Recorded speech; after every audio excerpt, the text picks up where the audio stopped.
Hey guys, different video today where I'm going to be doing a breakdown of one of my subscribers and a personal friend, JP. He is a white belt. This is a match that he did with a brown belt, Matt Kwan, for the show Mat Wars on MMA SUCKA. If you guys like it, please let me know and stick around to the end of the video because I'll be going over the requirements so that you guys are going to be able to send me your matches or your roles for feedback.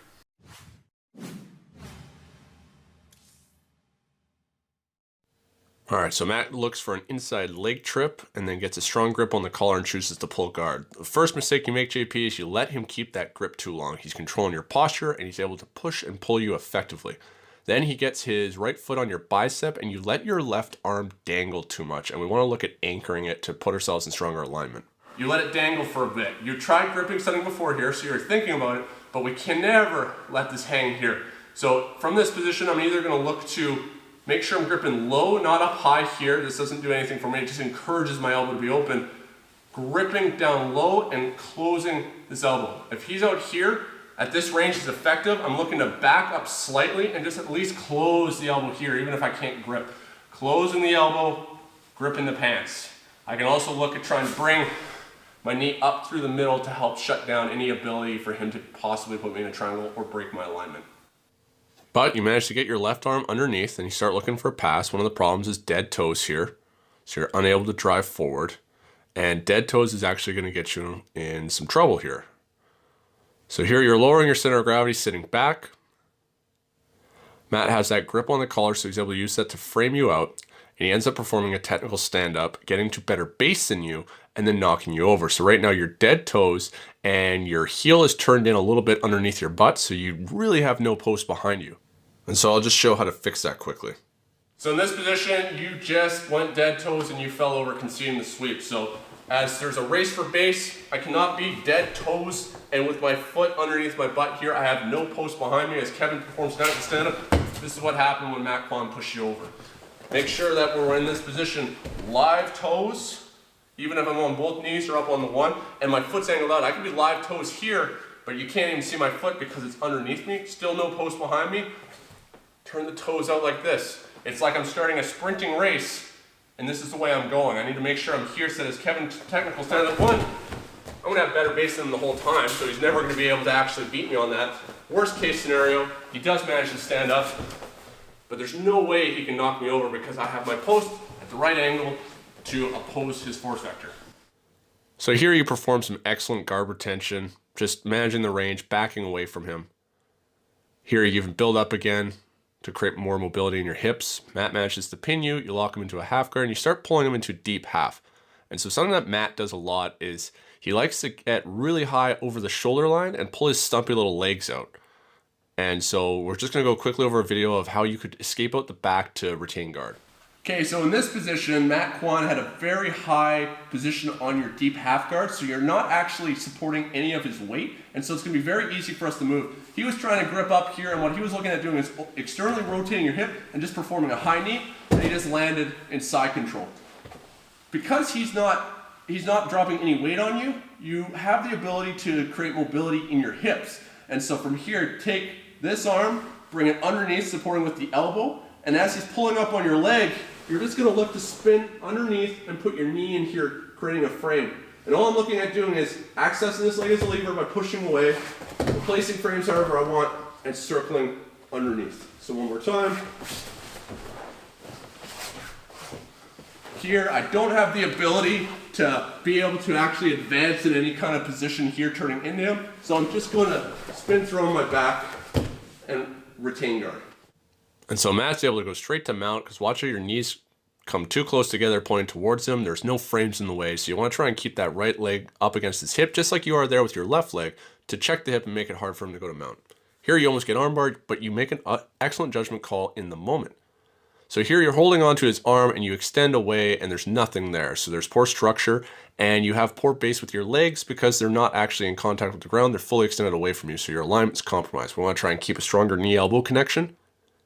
But you react well. You immediately bring your right arm into frame to block the posture control Matt's right leg could have had on your head, and you extract the elbow. You turn up and you're going to start looking for an ankle pick, but you're in weak alignment because he's got a grip on your sleeve, and so he's affecting your structure. Your head's down, and can you guess what else I'm going to give you shit for right now? Anything? Anything at all. What the fuck is this?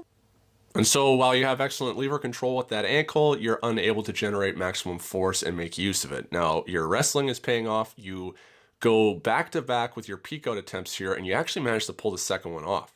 So here, Matt's driving into you, and you duck through that space by his elbow, and so he's constantly driving down while you're no longer there, and you're able to go out the side, open his elbow, and drive into him, and you can drive into him. Why? Because you have live fucking toes! Oh yeah. Okay, deep breaths. Okay, so here, you didn't really do anything wrong right at first. Matt just performed a very strong collar drag, and you tried to react well with range management here. So you had to post your hand. There was no choice because you shifted your center of gravity outside your ability to base. And what we're going to look at is how you could have stopped him from even coming up, but also work on this knee-elbow connection so that he isn't able to pass your guard right off of the sweep. So here Matt performed a collar drag, and so the first thing we want to look at doing is trying to bring our knee up to block our opponent. So here, as Kevin performs his drag, both my arms post to the mat. I have nothing blocking him from taking my back, but my right knee should come up immediately and block him. So here, as he drags me, this knee comes up to check the opposite side of his hip. So as he tries to take my back right now, there's a frame here. I can't reach my arm across like this because it just opens up my structure, and he's gonna be able to, say, attack an omoplata from here because my elbow's here, falling back like this. So I can't bring that guy across because I've lost the angle. But from here, I just post up, and I put this knee into his hip between his legs to stop him from taking the back, like this. Second, you made the right call in a range battle. If I just stay here on my hands, Kevin's gonna climb up and just start taking my back. So as he starts to climb up and take my back, you were seated and fell to your hip, but you didn't bring your knee up, and so you drop like this. And so Matt ends up already having one of his legs past your knee, and then he controls the inside space. Kevin performs a bit of a back step here. Matt performs a bit of a windshield wiper and gets right to knee on belly. Either is because of poor structure with knee-elbow connection. So as soon as I start dropping here, I need to make sure that I'm bringing this knee up high. So even just this.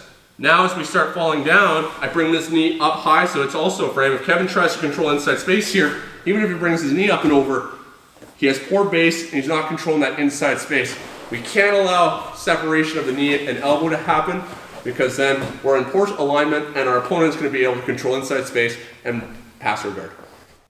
And now Matt's going to switch sides, and you're going to grip his collar, and you're going to get wrist locked, and it's entirely your fault. So here you're going to grip the collar to try and push him away. It's not a strong frame. You're losing a bunch of distance because of the distance his lapel will travel, and you're basically pulling a Homer Simpson in a vending machine. He's just going to eventually start to see that it's still there. He grips it, and he finishes with a wrist lock. Homer, this is never easy to say. I'm gonna have to saw your arms off. They'll grow back, right? Oh, yeah. Whew. Homer, are you just holding on to the can? Your point being? So unfortunately, because of copyright strikes, I'm hesitant to do breakdowns of higher level matches. And the more popular my channel gets, the harder it's going to be for me to hide from these people that want to copyright strike me. And so the way for me to continue to do breakdowns without just becoming a BJJ drama channel is to communicate with you guys about what my issues are and to be able to do breakdowns of your guys' own competition matches or your own roles at the gym. And if you're interested in having your jiu-jitsu broken down by me within a match, then I just have a few requirements. One, the footage can't suck. Everyone has a decent smartphone. There's no reason why you can't send me 1080p footage of you rolling, and it needs to be steady, and if you film it vertical, then I swear to God, you're a garbage person. Don't have shaky handheld. Either have it on a tripod in one place, making sure that you guys are staying within the camera view the whole time, not rolling off of the camera. If someone's holding it, please have a stabilizer like a gimbal or even a monopod, anything you have. Otherwise, a phone rested up against books, so I'm going to be able to look at this. Priority goes to matches that are interesting, that are of competition, especially higher level belts, and preferably matches where there's either back and forth or you lose. I'm not interested in breaking down a 2-minute match of you just running a train on a guy where you pass his guard, control mount for a bit, then end up just finishing with a nice clean armbar. You can't learn as much from your successes as you can from your failures. So I want to see failure, whether it's just a back and forth. You can win the competition, you can win the match, but were you swept? Were you threatened by submissions? Did you get your guard passed? I want to have these things to point out to you guys so that I can teach you what went wrong and how you can possibly correct that technique in the future. The easiest way for me to get footage from you guys is just to have the footage on a YouTube channel. So whether you're just uploading a private video, but I need you guys to link it to me. So my email is rory.v@rvvbjj.ca. If you guys could send me the link to that video within the email, as well as a blurb stating that you're giving me the rights to use that footage for my channel, then that would be much appreciated. Information that you give me within the email about the context of it or some of the stuff that you were trying to work on, more information the better. But obviously, if 4,000 people end up sending me emails, it's gonna be just me randomly picking stuff. I don't have time to go through everything. So in order to try and jump in that priority, tell me your belt rank and tell me whether it was rolling or competition. Because obviously if I can break down a black belt level match at a more prestigious competition that has some excellent back and forth and you winning or losing, that's gonna be some of the most interesting stuff that I can talk about for you guys.